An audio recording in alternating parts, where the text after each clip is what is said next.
Hello. आज के class में हम पिछले क्लास में डिस्कस किया हुआ स्पीड और डिस्टेंस कंटिन्यू करेंगे और स्पीड टाइम ग्राफ और डिस्टेंस टाइम ग्राफ के बारे में भी सीखेंगे।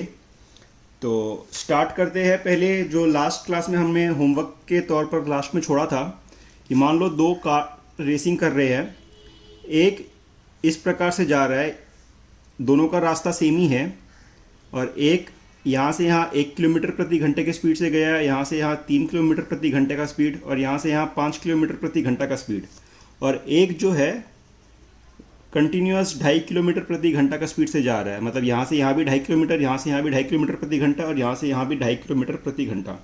तो ये समरूप चाल का उदाहरण हो गया। 2.5 किलोमीटर प्रति घंटा का समरूप चाल से ये पूरे रास्ते गया, और यह असमान चाल से रास्ते में गया। तो दोनों कार ए से स्टार्ट किए और रेसिंग कर रहे हैं, तो कौन बी में पहले पहुंचेगा ये हम लोग को निकालना है। ठीक है, तो अभी पहले निकालेंगे कि असमान चाल में कितना टाइम लगेगा। तो असमान चाल में यहाँ से यहाँ में जो टाइम लगा, ए से सी में जो टाइम लगा, यहाँ सी से डी में जो टाइम लगा, और डी से बी में जो टाइम लगा, तीनों टाइम को ऐड कर देंगे तो टोटल टाइम आ जाएगा। तो ए से सी में जो टाइम लगा वो क्या होगा, time A to C, time equals to distance by speed, distance by speed. तो डिस्टेंस क्या है, यहाँ से यहाँ पे 2 kilometres by 1 kilometre per hour. तो इसका आंसर हो जाएगा 2 आवर। ठीक है, time from C to D, C से डी जाने में क्या टाइम लगा, इसका भी फॉर्मूला डिस्टेंस बाई स्पीड। यहाँ सी से डी में डिस्टेंस कितना है, 3 किलोमीटर, और स्पीड कितना है, 3 किलोमीटर प्रति घंटा। तो ये हो जाएगा 1 आवर। ठीक है, और time from D to A, D to B, D से बी जाने में क्या टाइम लगा, डी से बी जाने में, तो इसका भी डिस्टेंस बाई स्पीड। डिस्टेंस कितना है, 5 किलोमीटर, और स्पीड कितना है, 5 किलोमीटर प्रति घंटा। तो 5 kilometre by 5 kilometre per hour, तो इक्वल्स टू 1 आवर। तो टोटल टाइम ए से बी जाने में क्या लगा, तीनों को ऐड कर देंगे, तीनों को ऐड करेंगे मतलब 2 घंटा प्लस 1 घंटा प्लस 1 घंटा, तो टोटल 2 + 1 इक्वल्स टू 4 आवर। तो ये 4 घंटे में बी पहुंचेगा। अब इस गाड़ी को देखते हैं। ठीक है, ये वाला गाड़ी अगर 4 घंटे से पहले पहुंच गया तो रेसिंग ये जीतेगा, 4 घंटे के बाद पहुंचा तो रेसिंग ये हार जाएगा। तो इसका निकालते हैं। इसका देखो समान चाल है, एकदम समान स्पीड है पूरा थ्रू आउट द गाड़ी, थ्रू आउट द रास्ता।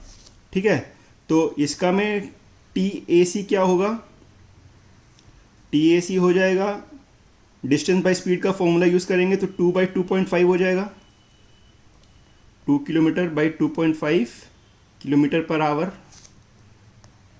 टी सी डी क्या हो जाएगा, 3/2.5 किलोमीटर पर आवर, और टी डी बी क्या हो जाएगा, 5 kilometre by 2.5 kilometre per hour. तो time from A to B क्या हो जाएगा, तीनों को ऐड कर देंगे, ये तीनों को ऐड करने से आ जाएगा, है ना। तो 2/2.5 प्लस 3/2.5 प्लस 5/2.5। ठीक है, तो ये कितना हो जाएगा, ये डिनोमिनेटर सबका सेम है, तो यही इसका एलसीएम हो जाएगा। 2 + 3 + 5 इज इक्वल्स टू 10/2.5। यहाँ से पॉइंट हटाएंगे तो ऊपर 0 आ जाएगा, यहाँ से पॉइंट हटाएंगे तो ऊपर एक एक्स्ट्रा 0 आ जाएगा, बिकॉज पॉइंट के बाद एक नंबर है। तो 100/25 तो इक्वल्स टू 4 आवर। अरे अब तो देख रहे हैं इसमें भी 4 घंटा और इसमें भी 4 घंटा, इसका मतलब दोनों सेम टाइम पे पहुँचेंगे, है ना। दोनों सेम टाइम पे पहुँचेंगे तो दोनों ही जीत जाएंगे, कोई पहले नहीं पहुँचेगा। एक और चीज़ अब इसमें देखने का बात यह है कि इसमें हम लोग एवरेज स्पीड निकालेंगे। एवरेज स्पीड जो मैंने फॉर्मूला बताया था, equals to total distance by total time, total distance कितना है, 2 kilometre plus 3 kilometre plus 5 kilometre, 10 kilometre हो गया। 10 किलोमीटर टोटल टाइम कितना है, 4 घंटा हम लोगों ने निकाला, तो इसका आंसर हो जाएगा 2.5 किलोमीटर पर आवर। तो इसमें टाइम सेम लगा, इसका जो एवरेज स्पीड है वही इसका स्पीड है, समान स्पीड है थ्रू आउट। तो इसका क्या मतलब है, ये दोनों कोई भी एक असमान चाल वाले सिचुएशन को अगर हम समरूप चाल से रिप्लेस करना चाहते हैं, बदलना चाहते हैं, तो इसका पूरा औसत स्पीड, हम पूरे रास्ते में इसका औसत स्पीड ले लेंगे तो वो समरूप में बदल जाएगा। तो ये होता है औसत स्पीड का मतलब। औसत मतलब पूरे रास्ते वो इस समरूप से चलेगा, तो यहाँ पे जो भी असमानता है उसको वो एक समरूप चाल से हम लोग रिप्लेस कर सकते हैं, तो कैलकुलेशन ईजी हो जाता है। ये होता है एवरेज स्पीड का। ये जो एग्जांपल है एवरेज स्पीड का कॉन्सेप्ट को क्लियर करने के लिए है, ठीक है। तो ये हुआ अपना। अब इसको हम लोग और थोड़ा डिटेल में इसका टाइम ग्राफ्स वगैरह समझेंगे, टाइम वर्सेस डिस्टेंस और टाइम वर्सेस स्पीड। अभी यही वाले एग्जांपल को दिमाग में रखो, इसी के आधार पर हम और थोड़ा सा ग्राफ के बारे में समझेंगे इसका, ठीक है।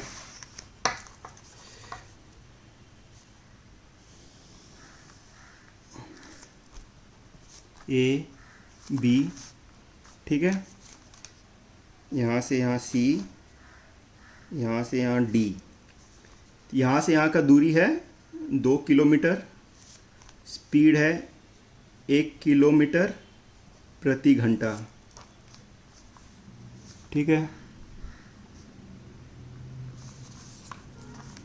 यहाँ से यहाँ का 3 किलोमीटर और 3 किलोमीटर प्रति घंटा, और यहाँ से यहाँ है 5 किलोमीटर और ये 5 किलोमीटर प्रति घंटा, ठीक है। अब देखो,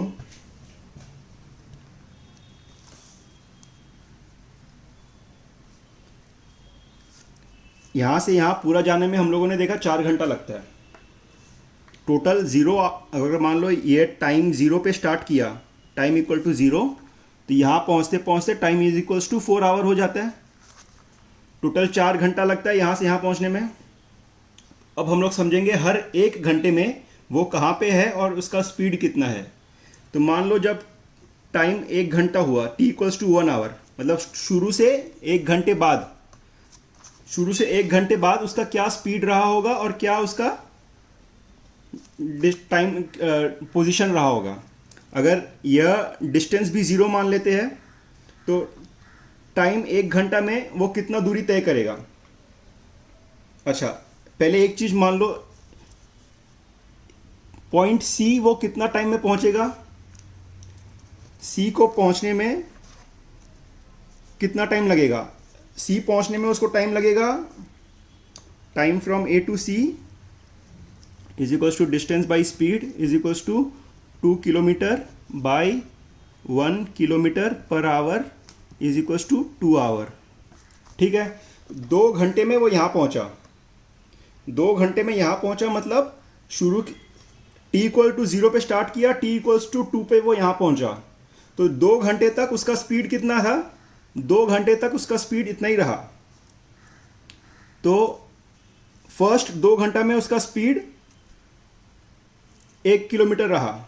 तो इसका क्या मतलब हुआ, उसका speed from 0 t equals to 0 to 2, 0 to 2 इसका स्पीड हो गया 1 किलोमीटर पर आवर, ठीक है। तो at t equals to 1 hour, जब टाइम 1 है, 1 घंटा टाइम हुआ है, तो उसका स्पीड कितना होगा, उसका स्पीड हो जाएगा 1 किलोमीटर पर आवर, क्योंकि वो 2 घंटे तक इसी स्पीड से चला है। तो जब 1 घंटा हुआ है तब भी वो यही स्पीड रहेगा उसका, और उसका डिस्टेंस कितना कवर कर लेगा, at t is equals to 1 hour पे उसका डिस्टेंस कितना हो जाएगा, उसका डिस्टेंस हो जाएगा स्पीड इंटू टाइम। तो स्पीड कितना है, स्पीड है 1 किलोमीटर पर आवर, और टाइम 1 आवर तक हम लोग इस स्पीड से 1 घंटा तक चला, तो हो जाएगा 1 किलोमीटर, ठीक है। 1 kilometre per our into 1 hour, तो 1 किलोमीटर। तो टाइम इक्वल्स टू 1 पर वह 1 किलोमीटर की दूरी पर है और उसका स्पीड 1 किलोमीटर पर आवर है। अब मान लो कि हम लोग समझते हैं जब दूसरा घंटा हुआ है तब t इक्वल्स टू 2 आवर। हम लोगों ने पहले ही देख लिया है कि 2 घंटे तक वो सेम स्पीड से चला है, तो t इक्वल्स टू 2 में भी उसका स्पीड हो जाएगा 1 किलोमीटर पर आवर। ठीक है, और उसका t इक्वल्स टू 2 पे उसका डिस्टेंस क्या हो जाएगा, एक वही सेम स्पीड से चल रहा है 2 घंटे तक, तो स्पीड इनटू टाइम, तो इक्वल्स टू ये हो जाएगा, स्पीड है तुम्हारा 1 किलोमीटर पर आवर और हम लोग टाइम इक्वल्स टू 2, अब 2 घंटा तक देख रहे हैं इसीलिए इंटू 2 हो जाएगा 2 आवर, तो इक्वल्स टू 2 किलोमीटर। तो t इक्वल्स टू 2 पे वो 2 किलोमीटर दूरी तय कर लिया है और उसका स्पीड 1 किलोमीटर पर आवर है। ठीक है, अब देखो, अब यहाँ पे दूसरा चीज़ और देखने का है। हम लोगों ने c तक का निकाला था, c का टाइम 2 घंटा है। ठीक है, अब time from c to d क्या होगा, time from c to d, distance by speed. c से d का डिस्टेंस कितना है, 3 किलोमीटर, स्पीड क्या है 3 kilometre per hour equals to 1 hour. तो इसका क्या मतलब हुआ, यहाँ से यहाँ वो 1 घंटे में पहुँचा, यहाँ से यहाँ वो 2 घंटे में पहुँचा था, यहाँ से यहाँ पे वो 1 घंटे में पहुँचा, तो यहाँ से यहाँ वो 2 + 1 3 घंटे में पहुँचेगा, है ना। तो ये 3 घंटा में यहाँ पे पहुँचा है। तो अभी हम लोग अगर t इक्वल्स टू 3 का निकालेंगे तो स्पीड कितना होगा, अच्छा यहाँ से यहाँ वो 1 घंटा में पहुँचा है, तो ये 1 घंटे, यहाँ से यहाँ वो 1 घंटे में पहुँचा है, तो यहाँ से यहाँ पूरा उसका 1 घंटे तक जो स्पीड है वो यही रहा है। t इक्वल्स टू 2 पे उसका स्पीड इतना था, t इक्वल्स टू 3 पे इतना हो गया है। यहाँ से यहाँ 2 से 3 घंटा जो पूरा रास्ता था 60 मिनट का, वो पूरा उसका स्पीड 3 किलोमीटर पर आवर रहा है। तो वही हम लोग देख रहे हैं, t इक्वल्स टू 3 पे उसका स्पीड हो जाएगा 3 किलोमीटर पर आवर और डिस्टेंस कितना हो जाएगा, टोटल डिस्टेंस वो यहाँ पे 2 किलोमीटर, यहाँ पे 3 किलोमीटर कवर किया, तो टोटल 5 किलोमीटर कवर किया है।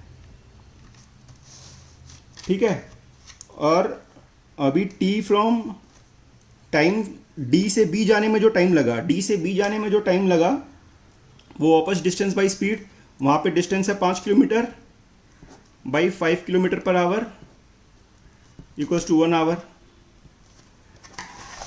तो t इक्वल्स टू 3 पे यहाँ पे था और यहाँ से यहाँ जाने में 1 घंटा और लग गया, तो यहाँ 4 घंटे में पहुँच गया और ये पूरे 1 घंटे में उसका स्पीड 5 किलोमीटर पर आवर था।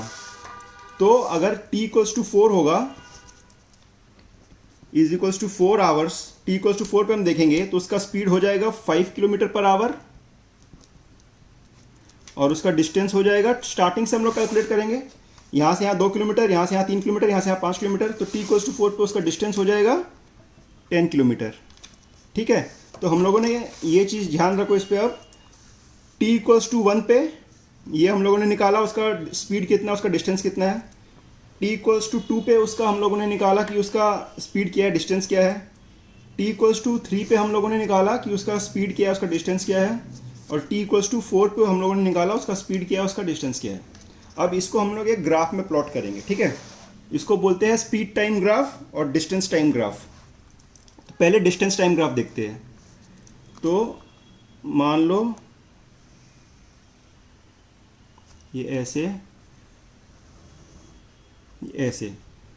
ये 0 0 हो गया, यहाँ पे 1, यहाँ पे 2, यहाँ पे 3, यहाँ पे 4। इस एक्सिस में हम लोगों ने टाइम प्लॉट किया है, टाइम इन आवर्स। ठीक है, इसका क्या मतलब हुआ, यहाँ पे t इक्वल टू 1 है, यहाँ पे t इक्वल टू 2 है, यहाँ पे t इक्वल टू 3, यहाँ पे t इक्वल टू 4।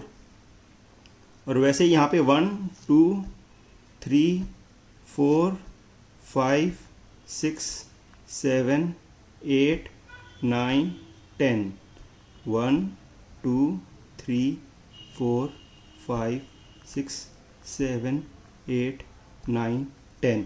यहाँ पे हम लोगों ने डिस्टेंस प्लॉट किया है, डिस्टेंस इन किलोमीटर ऐसे, और यहाँ पे टाइम इन आवर्स।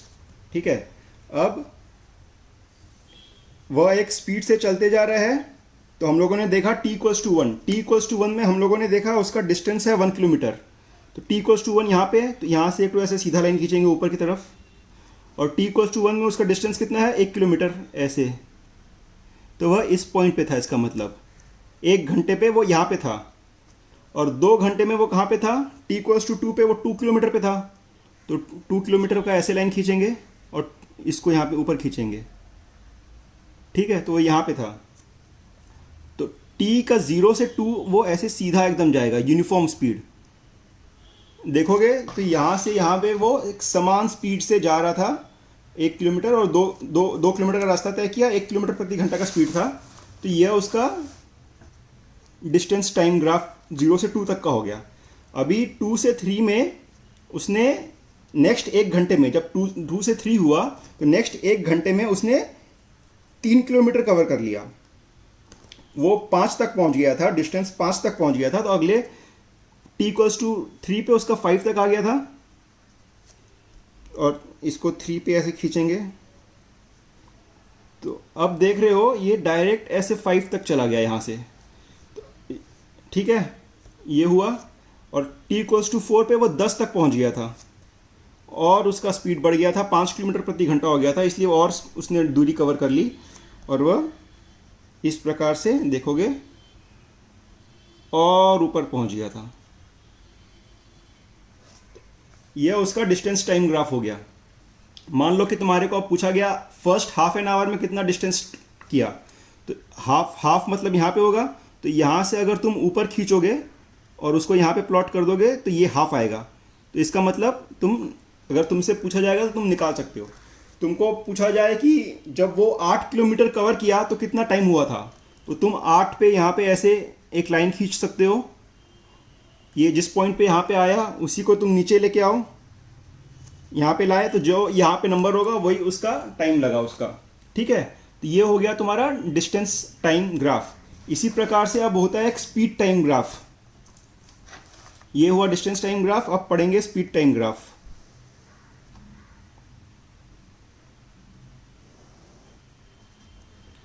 यहाँ 1 2 3 4 1 2 3 4 टाइम इन आवर्स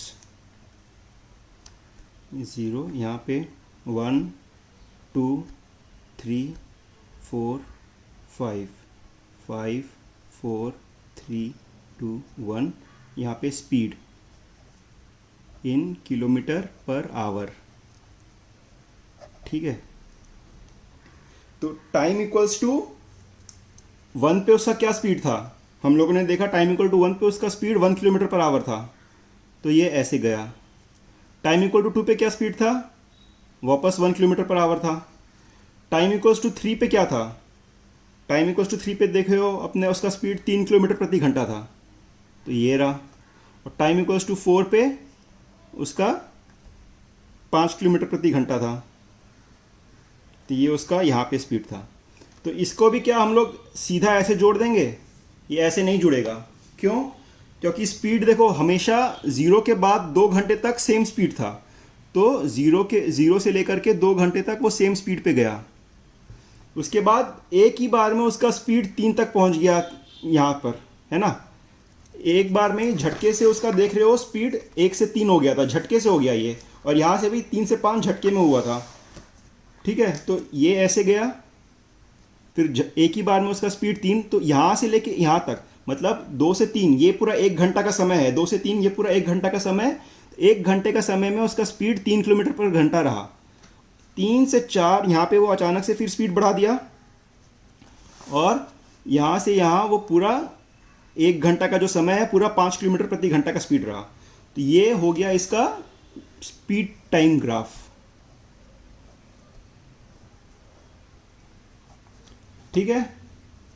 तो ये 2 और कॉन्सेप्ट है, इसके ऊपर काफ़ी सारे क्वेश्चंस बनते हैं जो हम लोग आगे क्लास में करेंगे। तो डिस्टेंस और स्पीड टाइम ग्राफ खुद से अगर बनाओगे तो और क्लियर होगा और चीज़ समझ में आएंगी, ठीक है। Thank you.